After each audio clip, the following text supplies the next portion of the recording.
All right, what's up, guys? We're back here, back in the dumpster. We have a special surprise for you guys, a big guest. So here we are. Yes. Wow.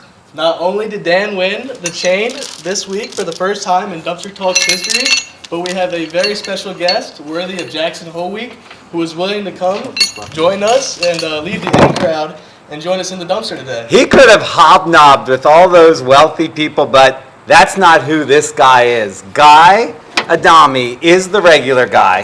Fast Money host, 15 years. Market Call podcast with Dan Nathan. He's the man who puts fun in finance, doesn't care, calls it like it is, and understands what's really going on. Guy, no, it's not. I'm still waiting. Who's the special guest you guys got coming? I'm excited. It's Melissa Lee. She's on the third screen. Can I tell you something? That would be worth the price of admission. She's actually on vacation this week. I think she's in Rhode Island or New Hampshire. She has twins, boy and a girl, and so the three of them and her husband. So much deserved, well-deserved vacation for her. They grind her to the ground. She handles all of your personalities so well, even your multiple personalities. Sure. She handles them. Well, Guy, we looked you up. I mean, I know we're Fast Money watchers Monday to Thursday. Friday, I hardly ever watch because, you're not there. But we looked you up on Wikipedia to make sure all the facts were right? Guys, that's what we do, right? Yes. Wikipedia is our first. Yeah, have you ever looked yourself You can up? believe everything you read on the internet. What could possibly go wrong with that? It's funny you say that. Did you ever Recently, look yourself up? A buddy of mine came to town from Singapore. Hadn't seen him. We lived together. We were friends at college. We lived together in the city after college. And he said, "Have you ever looked at your Wikipedia page?" I'm like, "Well, maybe we should take a look." And I looked at it. It's it's mortifying. But that shit's out there. I mean, you can't control what's out there. So yes is the short answer. Well, we have to tell you, we saw all the accolades, but the most impressive thing was the 104 pick six against Hastings. Now tell me, is Hastings a hated rival? Was this big? Set the scene. Because these guys all played football. Oh, they're all meatheads? I love that. They are meatheads. That's fantastic. You had a bunch of... The one guy in the hat... The guy next to you is a wide receiver, no question. The other two guys are... Those guys are like cornerbacks, I think. Right? Cornerbacks, wow. All right. Thank you. Am I close or no? No, so Westchester County is... I want to say it's 37... towns in Westchester County, which is a suburb of New York City, with 37 public high schools. So you grow up in a certain town, and the town becomes basically that's your team, if that makes any sense. And you start playing football and basketball against the guys that you're basically going to play against in high school. So you get to know these people pretty well over the years. CYO is something out here. I don't know if Catholic Youth Organization. We have battles here. So the CYO stuff was pretty hardcore. I know it sounds ridiculous, but actually it was. And so you get, you get to know all these people in all the various sports. So Hastings definitely was one of those teams for sure. And it was, and it's crazy, but it's October, I think, 1981. So it's 41 years ago. And yeah, it's 104. I mean, they were down on our 18-yard line. They threw a couple. I knew exactly what they were doing. They threw a couple in routes to their tight end, incomplete, and I'm like, I know they're going to go. They're going to throw it out here, and so I just sort of sat on it and jumped it. Well, and then we found the footage. No, you didn't. You didn't find the footage. But we're showing you the footage. There's right no now, freaking way you found any footage of that. You can see the moves. I mean, the moves you have on this play are nuts. We were knocking ourselves out to try to tackle you. We couldn't catch you. We couldn't. And if you move, that's the jersey. I mean, we found the jersey. That's so good. It's all there. 104 yards. Did you guys win that game? We did. What was the score? I want to say it was 16-10 or something, but yeah. It's one of those plays, right? It turns. I mean, look, this is high school football, but it turns the whole game around. So, and that was pretty cool. I mean, that's one of those things you definitely remember for sure. Yeah, well, when it's funny you say that because I wasn't able to make it. I think one of my kids, we were picking. I think it was my daughter up from the airport or something. Anyway, it was our 40th high school reunion, and those stories get better with age. So, as good as the stories are, these kids probably their 4-year high school reunion. I mean, multiply that by 10, and that's how much that's what you can add to the I don't know the word I'm looking for, the mythology around certain things. Because you are the king of the 80s, and I have like a million questions about the 80s because they need to learn. They are newbies on the 80s. But Todd had a question that wanted to go to the 80s right there, right? Yep. So during those times, we're in the Volker rate hike. The interest rates bounced from like 10 to 20% within a year. Right now, we're only at 2.5, and inflation's worse than it ever has been. That's a great question. How does that even work, really? I mean, I don't want to get wonky as hell because I don't want to make your eyes glaze over. But if they measured inflation, today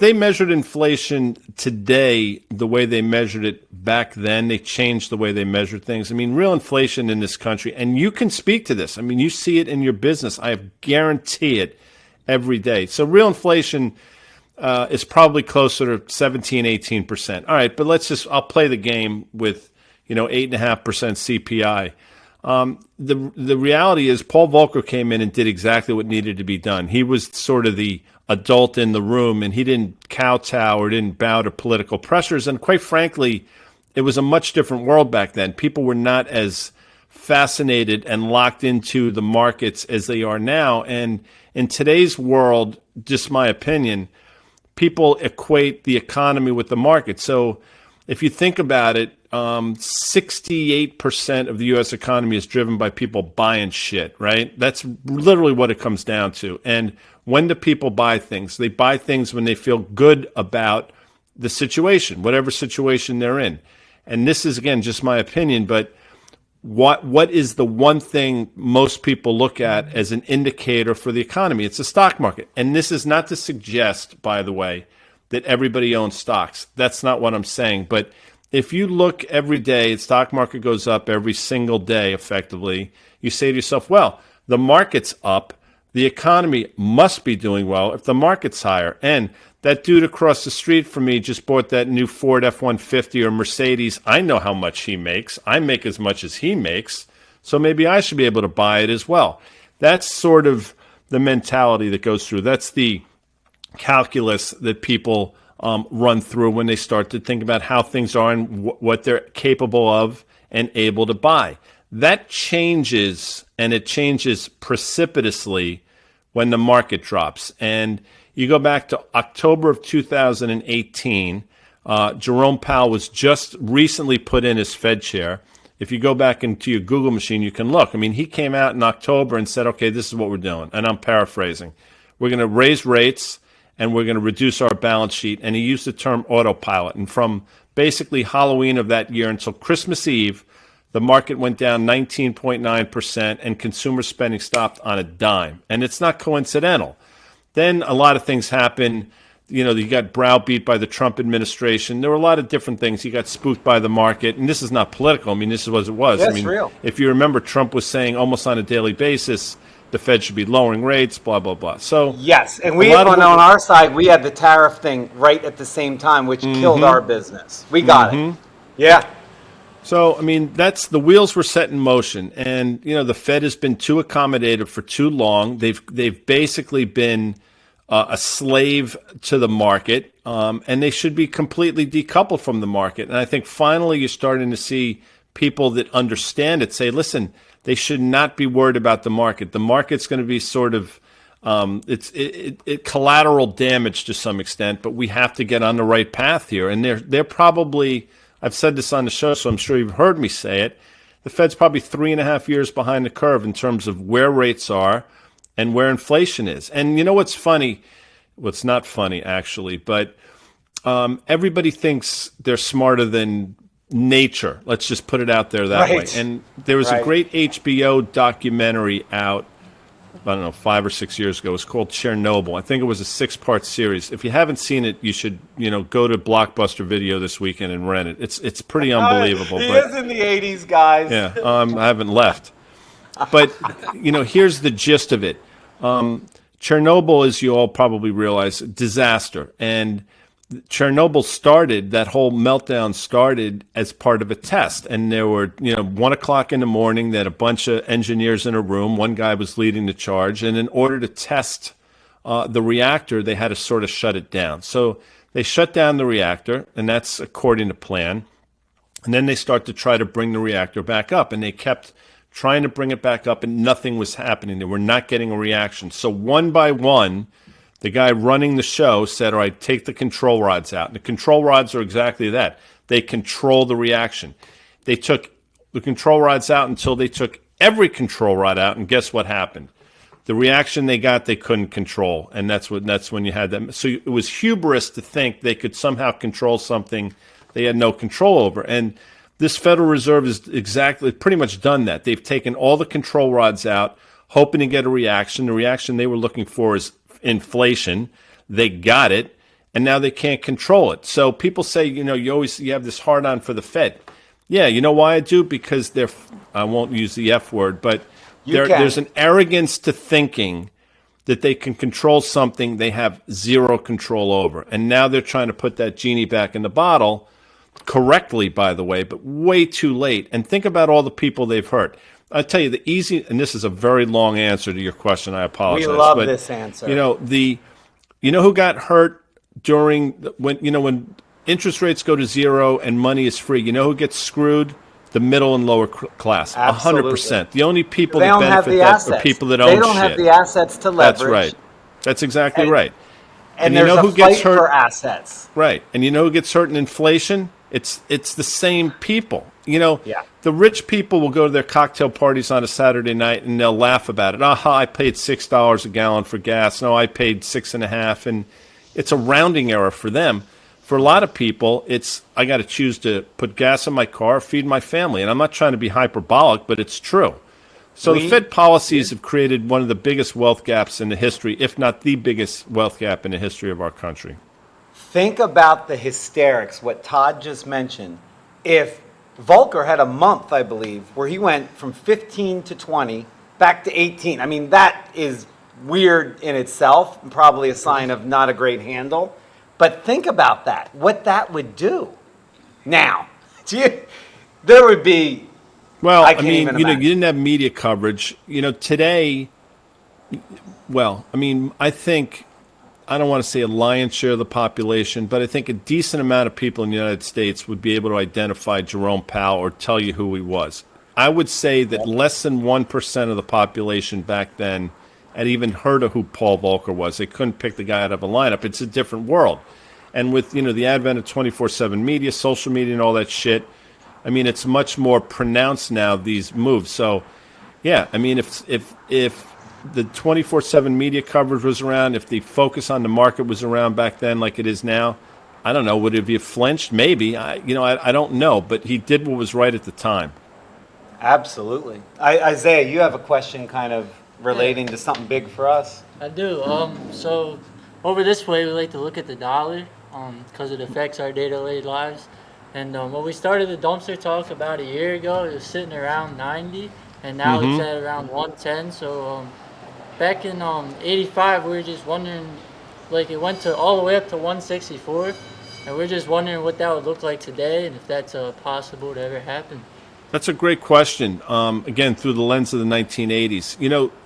Every administration, I think, since the Truman administration, has talked about the want for a strong dollar policy, right? Strong dollar makes sense. If you think about it, it makes sense. Strong dollar policy. But in reality, they want anything but. And if you think about it, Trump was the first president that I can remember that actually voiced the strong dollar policy not being a good thing. And why is that? Because it makes our goods less attractive. So, and when you're there's an old saying, if I owe you $100, I have a problem. If I owe you $1 million, you have a problem. And if you think about it, there's $31 trillion debt here in this country, and the only way to get out of it is to devalue your currency. So, correct. What's interesting is a declining dollar, which is not the environment we're in now, but the declining dollar, which is the environment that we're in for quite some time, is actually a tax. You don't feel it, but it's a tax. Why is that? Because you have less buying power. I mean, just think about it, right? The dollar's worth less.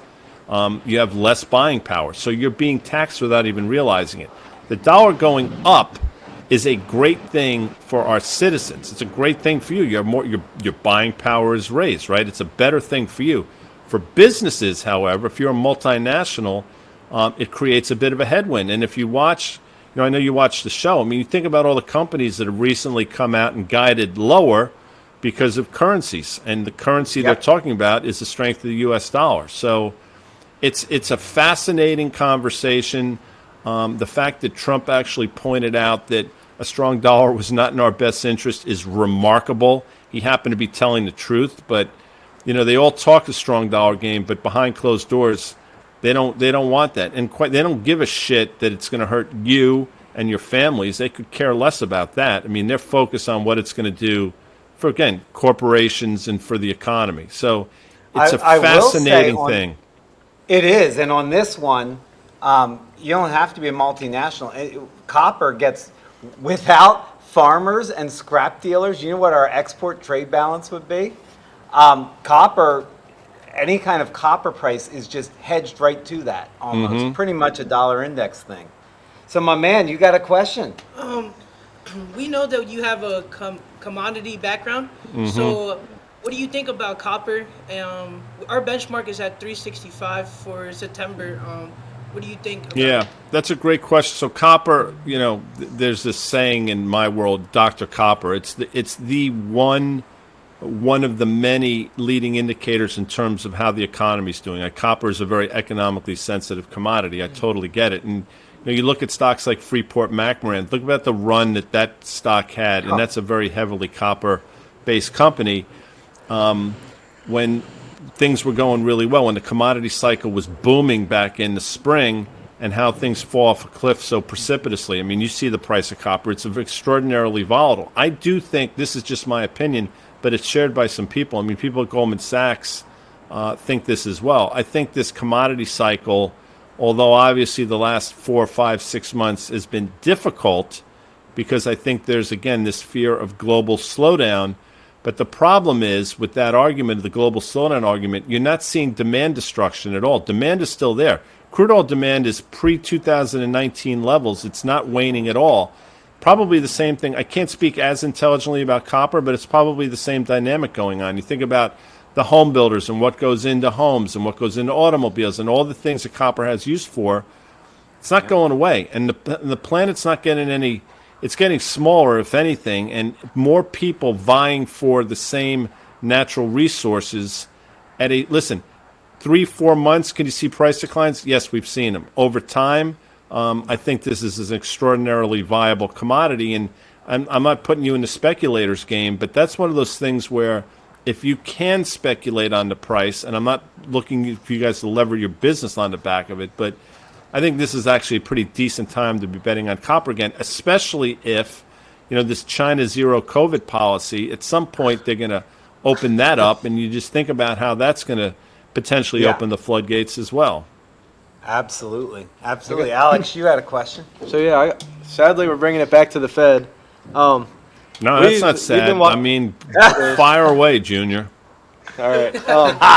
So we definitely, like, every month when Jerome comes out and he talks about like what they're going to do with rates and stuff every month, we know that can have like a big swing on the market, particularly that day. So back in January, I was just looking back at it. Well, I did I placed a put option on Apple, and Jerome Powell came out and was talking all tough, saying he's going to raise rates and stuff. I know what your guy Carter thinks on Apple, but so Carter annihilated Apple. Yeah, so kind of know what you think on that one, but I was just wondering if there's any, like the big speech tomorrow, if you think there's going to be any plays on that. It's a great question. Obviously, that's what we're all talking about. That's what they're going to spend today talking about. I'm sure it'll come up in conversation on our show tonight. And, what are going to be, how does it shake out? Does he sound hawkish? Does he sound dovish? Does it appear as though there's going to be some pivot in his language? If you go back and look, this market really had the next leg higher when the market, in my opinion, incorrectly interpreted some of his words as dovish, or the fact that, maybe they were going to pause or pivot. And I think that's why you saw the market take the next leg higher. I think if you've watched, which you clearly have, I mean, they've trotted out just about every Fed official known to mankind, basically saying, hey, we got to fight. Even Neil Kashkari, who was one of the biggest doves and who completely just whiffed on this thing, has come out recently and said, inflation is our primary concern. We got to get this, again, we got to put this genie back in the bottle. So we'll see if they can do that. So if you're asking me, which you are, I think the tone is going to be extraordinarily hawkish, correctly so. How the market will interpret that, I don't know. Given the run that it's had, my sense is you could see the market sell off a bit. But, again, I've done this a long time now. I say it all the time on the show. If you had told me these 3 data points yesterday and asked me how to play it, I'd probably be wrong 50% of the time, because the market has a way of humbling us all. In terms of Apple, real quick, and I'm glad you mentioned it, everybody gets, it's funny, people say Apple's been so good to me. Back in the 80s, to go back to the theme of this, General Electric has been so good to me. Apple doesn't give a shit about you.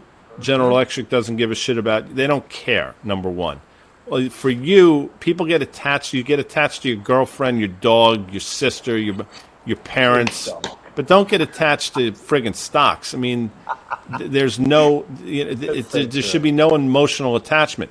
Over the last 5 or 6 years, Apple has probably had a half dozen 30 to 45% peak to trough declines. And it just happened this year as well. And Apple's a stock that went from 129 in, I want to say mid-June, I'm probably off by a couple days, to 171. So stock rallied 34% basically in 2 months, number one. Right. Coming off a quarter where they reported 2% year-over-year revenue growth. Worst they've seen, I think, in its history, or right up there. A company with mid-single digits EPS growth, mid-single digits revenue growth. Yes, you're going to tell me they have cash on the balance sheet. I get it. That's always been there, and the market doesn't reward them for it for whatever reason. Trading at 26 times next year's numbers. I mean, that's an expensive stock in this environment. And traded right up to a trend line in a straight line. Carter pointed it out, and it went from 172 down to 163. I don't know where it is now, but when Carter speaks, he is the most soft-spoken chart man I have ever seen. Him and you together is amazing. It's the best. But it just break works. His balls constantly, and he's in on it. I bet you do. Yeah. He is great. When he has his sweater scene on, it's just so placid. I love it. Carter, by the way, is just in case anybody's curious, I mean, I don't know if you can tell or not, but we actually all are friends. We've known each other a long time. Tell. You can't fake that. You really can't fake that stuff. So, I've known these people. Like Melissa and I are literally like brother and sister. I mean, you can see it. And Karen too. So, Karen, tell us a little bit about the whole team, because just things we might not know that you can tell us. I love what Karen. Do you tell me what you want to know. I'll answer anything. Tell us about him. Something you wouldn't say at the steak dinner. No, so Karen. We'll go back sort of to the beginning, not to bore the shit out of you, but we love this. A lot of people wonder, where did Fast Money come from, and how did me wind up on Fast Money? So I'll try to make this quick, again, not to make your eyes glaze over, but I worked at Goldman Sachs for, I think close to 7 years. And when I was there were about 6,000 people at the firm. And I think in life you have to be somewhat self-aware. And for me, it was pretty clear that I was not going to be a partner. I was definitely not going to be the CEO. And that's what everybody sort of strives for. So you can do a couple things. You can stay and sort of, grind it out, which is fine. Or you can, take that piece of paper that says you work at Goldman Sachs and hope somebody pays you for it, right? I mean, lever it. So, okay, that's what I wound up doing. So I went to this place called CIBC World Markets, which was a step down in terms of quality of people, and I'm not trying to be an asshole. I mean, it just is what it is. Mm-hmm. So I'm at this place, CIBC World Markets. I'm there for, I don't know, maybe 5 or 6 months. And we do something called Miracle Day. That's the day towards Thanksgiving-ish where all the commissions generated that day, all the profits generated that day are given to charities, whatever charities are. And, a lot of sports figures come through, famous people come to the trading desk, blah, blah, blah. And CNBC sent a camera crew out. They sent Bertha Coombs, who I'm sure you know, and the camera person. So they're there, and they're looking for somebody to interview. And the guy that ran the desk didn't want to do it, and so they came to me and said, listen, CNBC's here. Would you be willing to go on air? I said, yeah, I'll go. I don't care. I'll go on air with them. So I went on with Bertha, and I went on Liz Clayman's show. So Liz became a friend, but it went pretty well. And the next day I got a call from Liz. She said, listen, we really enjoyed how that went. Do you think you'd be willing to come on more frequently? I said, sure. So for the next 7 or 8 months, I went on with Liz Clayman, and it went pretty well. Around that time, overlapping, Jim Cramer's show was created. Now, there was a movie out about 20 or so years ago, maybe less. It was called Money Monster with Julia Roberts and George Clooney. Shitty movie. Jodie Foster actually was the director and producer of it. Wow. And the movie is basically loosely based on the relationship that Jim Cramer, played by George Clooney, had with this woman named Susan Krakauer, played by Julia Roberts, and that was sort of the backstory. Wait a second. Did they cast that themselves? No, Jim they had nothing to do with it. I mean, I'm sure they were on it. Jim but, Cramer and Richard Gere. Okay. Well, George Clooney, but anyway. Yeah. Okay. Either one. Yeah. I was doing Pretty Woman. Yeah. Well. But so the backstory with Susan Krakauer is CNBC brought her in somewhere in 2004 or 5, and she was tasked with shaking the network up. So the first thing she did is there was a show called Kudlow and Kramer, which you guys are too young to remember, but you remember it. And I remember. That's a good one. First thing that Kudlow and Kramer was a shitty show, and it was shitty because they're both brilliant, but neither one of them. They were so respectful of the other person that they didn't. Right. There was no energy to it. So Susan says, all right, Larry, look, there's a room next door, conference room. There are a bunch of people in there. They're going to create the show, The Kudlow Report. Get out of my office. And that's what he did.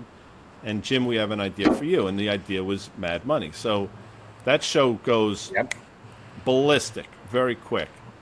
So as the show goes into ascension, they go to Susan and say, all right, Susan, look, that's great. What's the next show? So she had this idea. What's a trader? What do they look like? How do they interact? What do they do at the end of the day?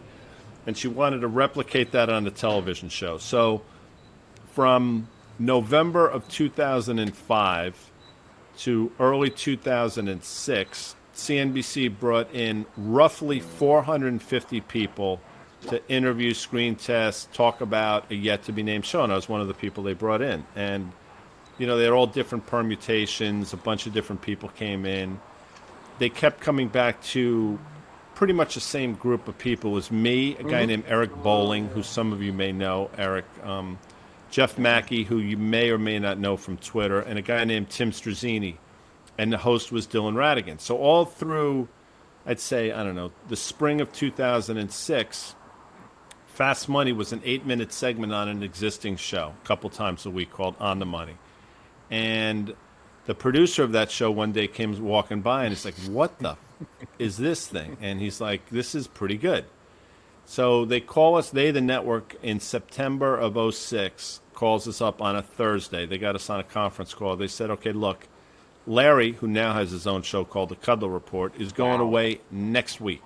So the 5 o'clock time slot is open. We want you guys to do it. Now, the longest I'd ever been on TV in one sitting was 8 minutes, and now they just told us we're going to do an hour a day for the following week. So suffice to say, we're shitting in my pants, right? But we figured it out, and we pulled it off, and ratings were good. And in January of 2007, we got our own show called Fast Money, and here we are. As I said, almost 16 years later, we're going strong. I'm the only original person left on the show, including producers, production people, you name it. I'm the only. You must be easy to work with. So we've had dozens. You must be easy to work with. Yeah, they all left. Me? I don't know if that's a positive.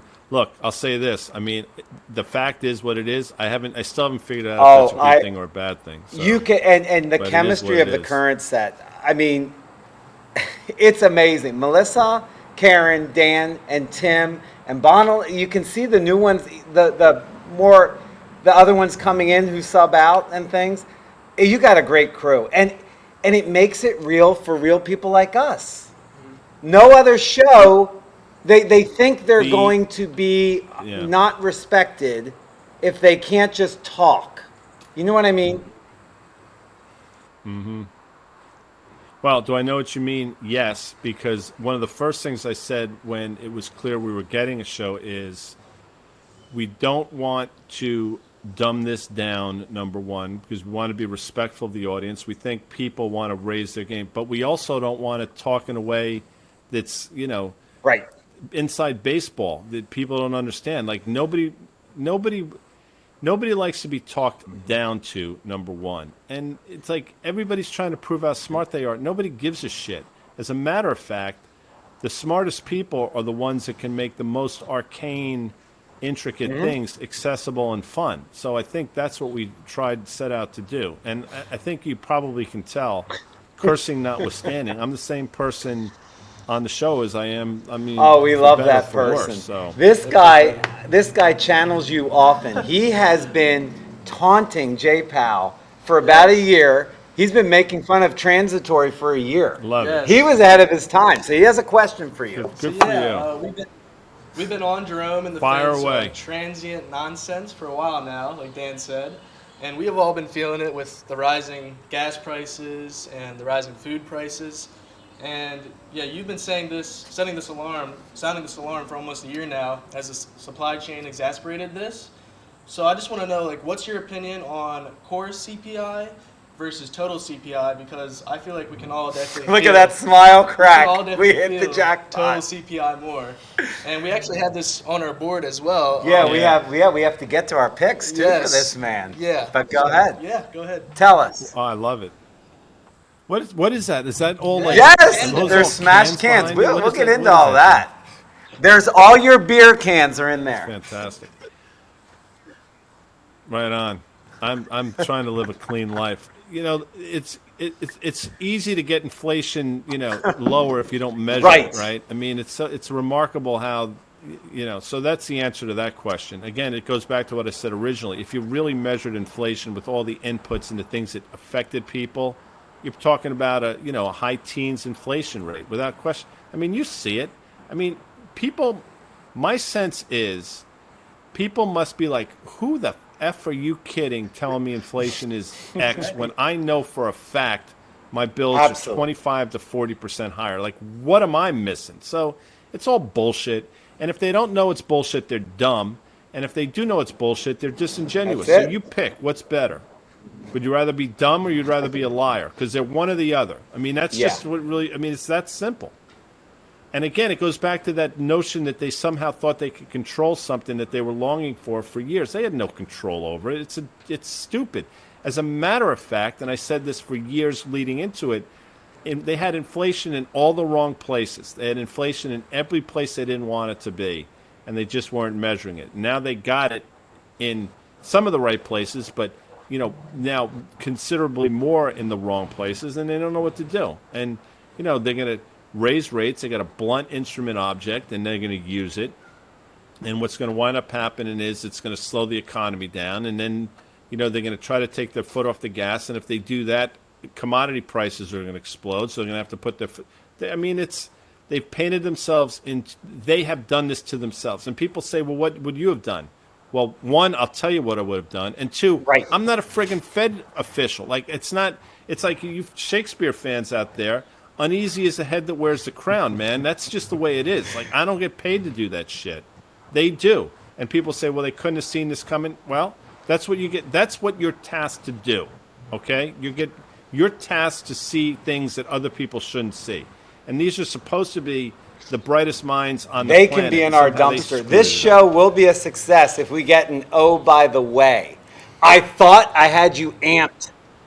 You didn't. You Didn't I didn't say just, yet. oh, by the you way? I didn't. thought I We're just said looking that. for one. I had you amped, Sorry. and I thought we were pulling it out. Well, now that you We said didn't it, get I it. can't I do do it. want to ask something on behalf of this generation. These guys are all 20-year-olds. They're working all day. They're learning. They're learning this. They're trading in some ways. They're looking to build a future. My theory for them and why I believe they should care so much about this is I feel the era of cheap money takes from them. Nothing but takes from them. And I'd like you to address it that does. because I think that is so unspoken and it really bothers me. And I think the young people need to know when they hear 2% interest rate what that means because we're not paying a bill at all. Somebody's paying for something at some point. Listen, I know you, and I don't want to go down this political road because, again, it's not particularly interesting because I don't care what my politics are. But you saw what happened yesterday with, basically expiring $10,000 worth of college. Somebody is paying for it. There are no free rides. So all this stuff, all this free money shit, it's been great, again, for people that own assets, people that own real estate, all those different things. It's been a panacea. But at some point, that bill's coming due. And the hope is, see, the problem in this country, what makes this country great is also the problem. Every 4 years we elect a new president. Every however many years, new people in the House of Representatives. That's great.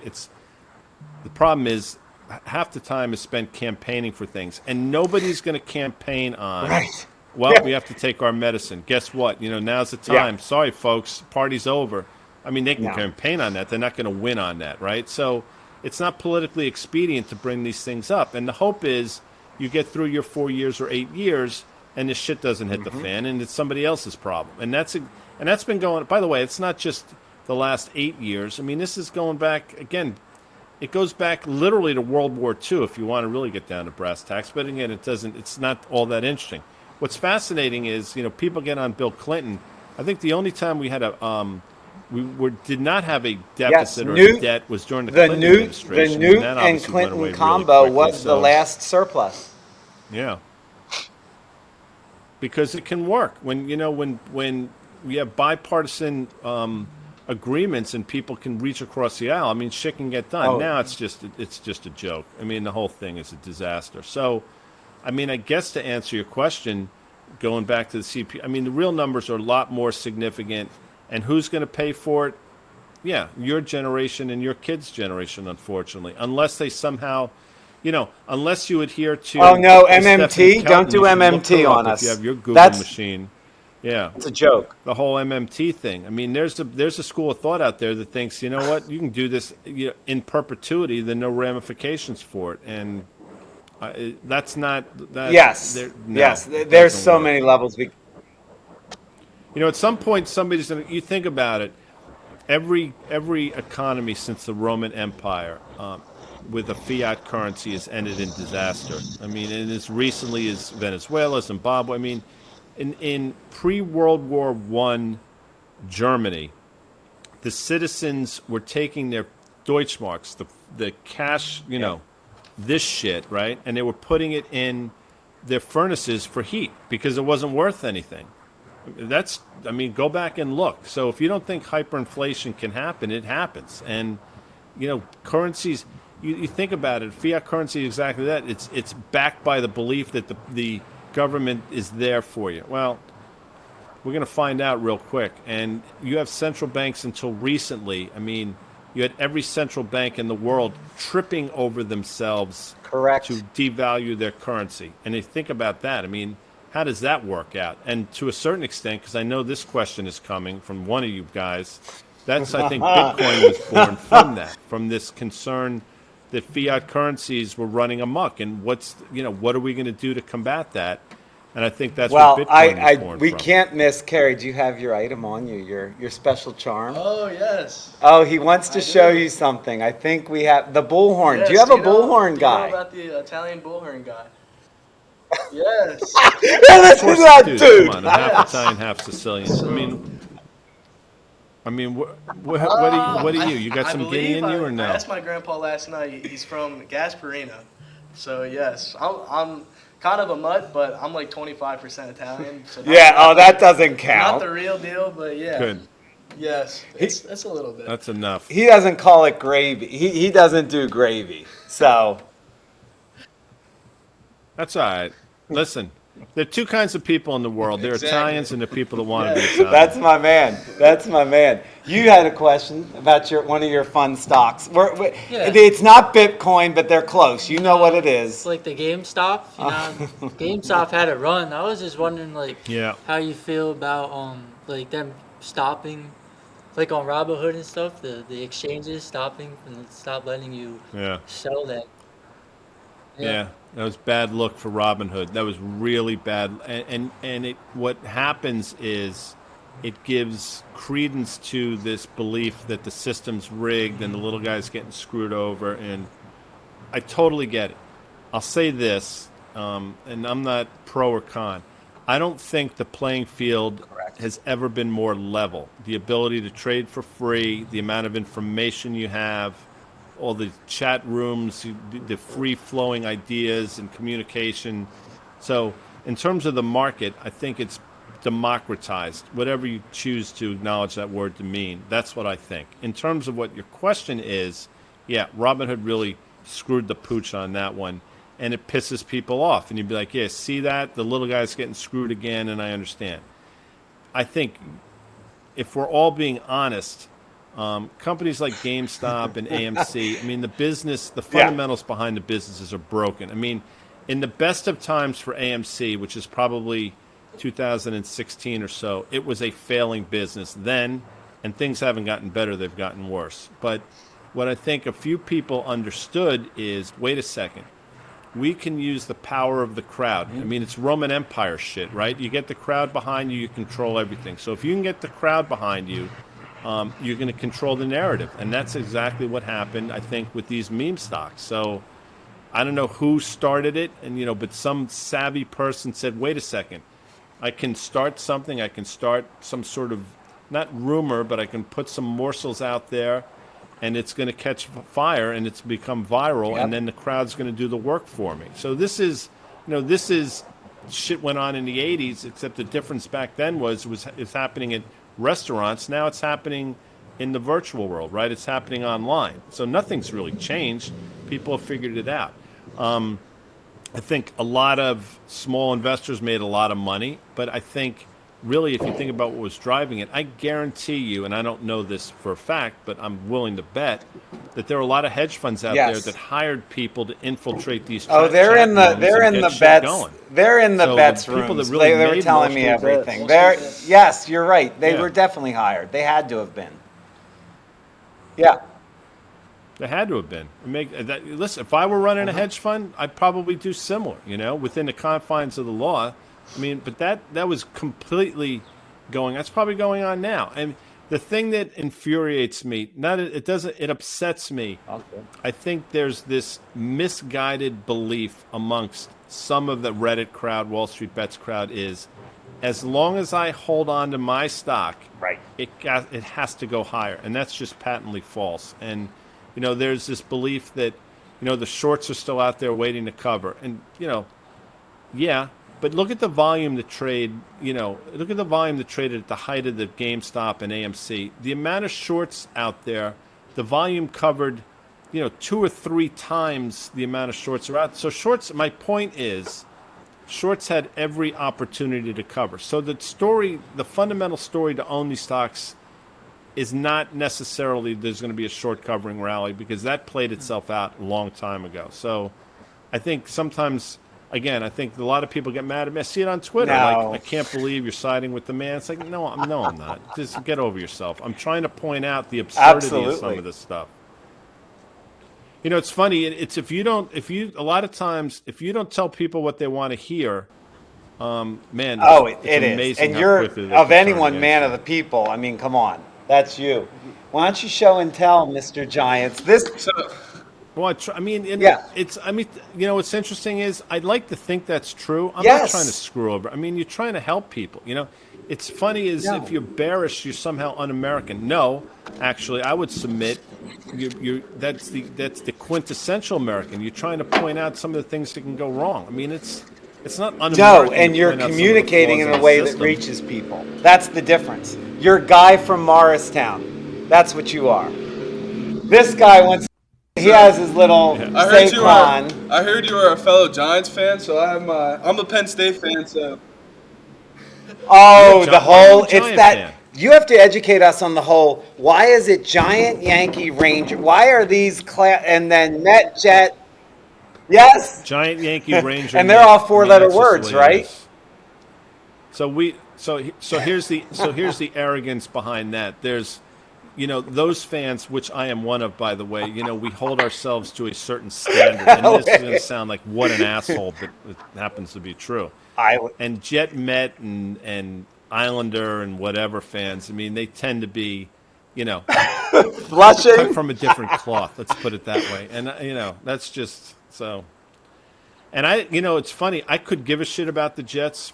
For years they were insignificant until Rex Ryan got hired, and he came in all piss and vinegar, a lot of arrogance, and this is a Jet team. It's like, what, Rex? Fuck you. No, it's not. So now I got a total hard on for the Jets. I heard on a podcast. And they practice, by the way, at Bullhorn Park, which is the next town over for me. So we see. I heard on a podcast that you have really high hopes for the Giants' offensive line, and I do, absolutely. Why? You want to push back? No, on I this agree. one, I'm a Giants because fan. I'll tell you right now. He's a Giants fan. You called him a cornerback, which I love. His ego took 10 notches down. This chain is going to strangle him. I was an offensive guard. Yeah, there you go. Yeah, and defensive tackle, but I like the compliment. I appreciate that. I like that. No, you looked, I don't know, you looked sort of, yeah. You had that cornerback look to you. So, that was not derogatory in any way. No, look, I think Shane Lemieux, who's hurt again, I think that kid's a masher, man. He's nasty as a son of a bitch. Gates was a player, had a devastating leg injury. I think if he comes back, he could be something. And the tackles, these are two guys that can play in the league for the next 12 years between Thomas and Neal. So you have the makings of one of the top 5 offensive lines in the game. Do you still believe that Daniel Jones is the best athlete on the team? That's weird, isn't it? Yes. Isn't that weird for a quarterback? 100%. He is athletic as hell. People don't realize, man, he is a freak athlete. Go back. Can you guys still see me, by the way? Sorry, because it says something about live video will return. It might be your end. Anyway, you go back and listen to what the Duke guys were saying about him. He's a freak athlete. He doesn't look like it because he's whiter than I am, and he looks like sort of Ron Howard from Happy Days. But don't let this looks fool you, man. That kid, he's got a lot of shit. He's strong as hell. He's fast as hell. Wow. We got really some categories. Alex is going to walk you through. We made some picks. He's going to ask you your 4 picks. And then this is all for by the September Fed meeting. What you think? Go ahead, buddy. So, yeah, we got the U.S. dollar index. So right now we're sitting at like 108.5. We have our benchmark at 110. So we have that one for you. You think that's going higher or lower? All right, I'd say, okay, so let's answer them in order. I'd say I'm taking the over there because I think the rhetoric is going to be more hawkish. I think commodity prices are going to start to run. I think Europe is in such a mess that they may have to start thinking about potentially being more accommodative, and I think that's all going to be extraordinarily supportive of the dollar. I love so I say it. over CPI. Bob. So we got the I'm playing the CPI. We have our benchmark at 8%. So the real inflation, not this Coronon. No, the one that you're going to see Steve Leisman talk about. I still think, it's interesting. You might get a sub-8 number, but I think that's going to start trending higher. I'm not trying to be wishy-washy here. That's a tough one. If you're asking me to say, I'd stay north of 8. We might know for the next two, but copper, we have our benchmark, like Gil said, at 365. So I don't know. What do you think about that one? Love it. We hope higher. I'm not trying to butter you guys up, but I think there's going to be. I think if you look at a lot of these commodity charts, you had huge, big runs in the spring. They all basically gave it all back, and I think they've all started to base again and are starting to turn. And look at again, not that nat gas is any indicator of copper, but look at the move in natural gas. So you start to play it through. Again, there's going to be a hoarding of commodities. I mean, and this is going to go on globally, and copper is at the head of that list. So despite the fact that if global economies are slowing, you're not. To my earlier point, I don't think you're seeing a slowdown in demand. So this is the big one. And when I'm wrong, by the way, we'll have fun with you. What's the big one for you? Is you? I'm a Broncos fan. I still believe the '86 Super Bowl, which was 10-7 in the second quarter, before well, it was 10-7. Then they missed the instant replay, which would have avoided the safety. I saw that. Oh yeah. So you're an Elway guy. George Martin had a big game. I mean, Lawrence Taylor, by the way, was the best ever. He's the best football player. We agree. In the history of football. Full stop. It's LT, and I mean, forget about the shit off the field. What he did, I've never seen. Now you think about it. He came in the '80s, and in the '80s now I'm like in my teens, 20s, and you saw this guy, and you're like, you'd never seen anything like that before. I mean, he transformed the game, fundamentally changed because of speed and aggression was without nuts. question. We're going with Russell Wilson or Daniel Jones, Week 1 fantasy. Who's going to have a better one? Because you guys are at Tennessee. Denver is at Seattle, which could be ugly for his return. Daniel Jones for sure. Yeah, it's going to be ugly for his return. You think about. Look at what Daniel Jones has to work with now. Galladay is going to be a player for him, I think. I think. You got Smith, Shepard Smith, not Shepard Smith. Shepard, I can't think of his name. Sterling Shepard is back, I think. Hopefully week 1. And Barkley's got a chip on his shoulder. So when you have a running game, and you guys know this, I mean, if you can run the football, you can throw the football. So I think Daniel Jones. I think people are going to be surprised. I think people are going to be surprised by him this year. I'm telling you. When I was a kid, quarterbacks took 5, 6, 7 years to develop. They didn't put, now everybody wants them to be fucking Kenny Stabler in week 1. It doesn't happen. You guys are the weirdest franchise. You'll go from 3-13 to Super Bowl, back to 5-11. All right, so let me ask you this. That's a great point, by the way, and I don't know the answer to this, but I'll ask you guys. So, as a Giant fan, you're right. You win the Super Bowl, you're out of the playoff. You win, and now we've been out of the playoffs. Have been a pipe dream now for 6, 7 years. But is it better to win a couple Super Bowls and then suck for a decade? Why don't you ask the Steeler fans who don't have enough room on their fingers? Why don't you ask them? Yeah. I'll take a couple Super Bowls and then some hard years. Yeah. I'm feeling a Super Bowl here coming up soon. 9-7 and a first-round road playoff loss does not mean anything. But it was special to see Big Ben out there one last time in the playoff game. Oh yeah, I know, Guy. I'm gonna miss him. It's torture. Now look, I mean the Steelers. You think about the Steeler franchise. By the way, you may know this, but there's a huge relationship between Steeler ownership and Giant ownership. They all marry each other. So the Rooney family, the Mara family. As a matter of fact, the actress Rooney Mara, who you may have heard of, God, she's named after. Wow. They just want to be Italian. Those Irish. We know. Well, we know. Well, that's, believe me. Hey, okay, so a couple more questions we definitely need to know from you. I have to ask you, what is your 80s anthem? Because to me, all I hear from you is White Snake, which is such an odd choice, although here I go, that is a great song. But what's your 80s anthem? And then second, what song did you dance to at your wedding? Maybe it's one of them. So I'll answer that first. The One Tonight by Frank Sinatra. Oh, that is classic. So that was our wedding song. We just had our 25-year anniversary. I knew that, which is good. My anthem, I think Layla is, it's always in the top 5, but Layla to me is an anthem. It's a great song. But Bohemian Rhapsody, I mean, say what you want.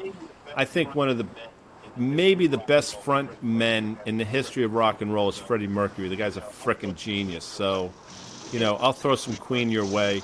People would say Freebird. No. It's not even in my top 10 Skynyrd songs. As a matter of fact, it might not be in my top 15 Skynyrd songs.